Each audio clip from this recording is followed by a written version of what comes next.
வணக்கம் நண்பர்களே, இது புத்தா கதை பயணம். நீங்கள் மன அமைதி தேடுகிறீர்களா? அப்படி என்றால் இந்த புத்தர் கதை உங்களுக்காக. நீங்கள் தினமும் கவலைப்படுகிறீர்களா? இரவு தூங்க முடியவில்லையா? மனது ஒருபோதும் அமைதியாக இல்லையா? இந்த பிரச்சனைக்கு தீர்வு இருக்கிறது. அதை 2500 வருடங்களுக்கு முன்பே புத்தர் கூறினார். இன்று அந்த ரகசியத்தை தெரிஞ்சுக்க போறீங்க. தேவையற்ற எண்ணங்கள் மற்றும் அதிகமான கவலைகள், ஓவர் திங்கிங். ஒரு விஷயம் நடந்தாலும் கவலை, நடக்கவில்லை என்றாலும் கவலை. இந்த மன அழுத்தத்திலிருந்து வெளியே வர முடியுமா? இதற்கான பதிலை ஆயிரக்கணக்கான ஆண்டுகளுக்கு முன்பே சொன்னவர் கௌதம புத்தர். இன்று இந்த வீடியோவில் புத்தர் கூறிய 5 முக்கியமான முறைகள் மூலம் எப்படி தேவையற்ற எண்ணங்களை தவிர்க்கலாம் என்று பார்க்க போகிறோம். இந்த வீடியோவை முழுமையாக பாருங்கள். உங்கள் வாழ்க்கையில் மாற்றம் உறுதி. பகுதி 1.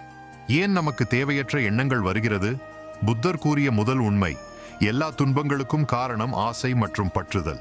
நாம் எதையாவது எதிர்பார்க்கிறோம், அது நடக்கவில்லை என்றால் கவலை, நடந்தாலும் அதை இழந்து விடுவோமோ என்ற பயம். இதைத்தான் புத்தர் துக்கம் என்று கூறினார். அவர் கூறியதாவது: நம் மனமே எல்லாவற்றிற்கும் காரணம். நாம் நிகழ்காலத்தில் இல்லாமல் கடந்த காலத்திலும் அல்லது எதிர்காலத்திலும் வாழ்கிறோம். அதனால்தான் தேவையற்ற எண்ணங்கள் வருகிறது. பகுதி 2. நினைவாற்றல். புத்தர் கற்றுத்தந்த மிகப்பெரிய முறை நினைவாற்றல். அதாவது இப்போது இந்த நிமிடத்தில் முழுமையாக இருக்க வேண்டும். நீங்கள் சாப்பிடும்போது மொபைல் பார்க்காதீர்கள்.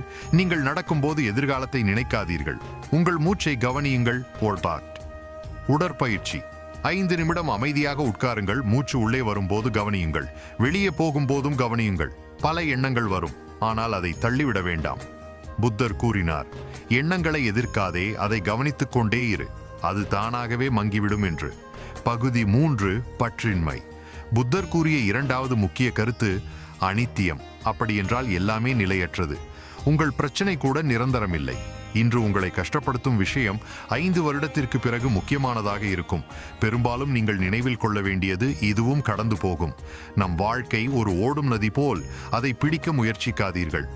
பகுதி 4. எண்ணங்களை அடக்க வேண்டாம். பலர் என்ன செய்கிறார்கள்? இந்த எண்ணம் வரக்கூடாது என்று தள்ள முயற்சிக்கிறார்கள். அதனால் என்ன ஆகிறது? அதே எண்ணம் இன்னும் பலமாக வருகிறது. இதற்கு புத்தர் கூறினார், மனம் என்பது ஒரு குரங்கு மாதிரி. அதை கட்டி போட முடியாது, ஆனால் மெதுவாக பழக்கலாம். எப்படி? தினமும் தியானம், நல்ல புத்தகங்கள் வாசிப்பு, நல்ல நண்பர்கள், சுய பரிசோதனை, இவைகளை கடைபிடிக்கலாம். பகுதி 5. கருணை மற்றும் சுய அன்பு. புத்தர் கூறிய முக்கியமான விஷயம் மேத்தா என்றால் அன்பான இரக்கம். நீங்கள் உங்களை வெறுக்க ஆரம்பித்தால் அது கவலையை அதிகரிக்கும்.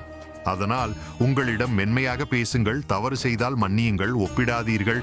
உங்களை ஏற்றுக்கொள்ளும் போதுதான் மனம் அமைதியாகும். நடைமுறை 3 படி சூத்திரம். 1. கவனிப்பு. எண்ணம் வந்தால் அதை கவனியுங்கள். 2. ஏற்றுக்கொள்.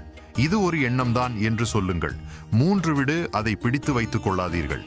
நண்பர்களே, தேவையற்ற எண்ணங்களை முழுவதும் அழிக்க முடியாது, ஆனால் அதை கட்டுப்படுத்த முடியும். கௌதம புத்தர் கூறியது ஒன்றே: மனம் அமைதியாக இருந்தால் வாழ்க்கை அமைதியாகும். இன்று முதல் 5 நிமிடம் தியானமாக இருக்க ஆரம்பியுங்கள்.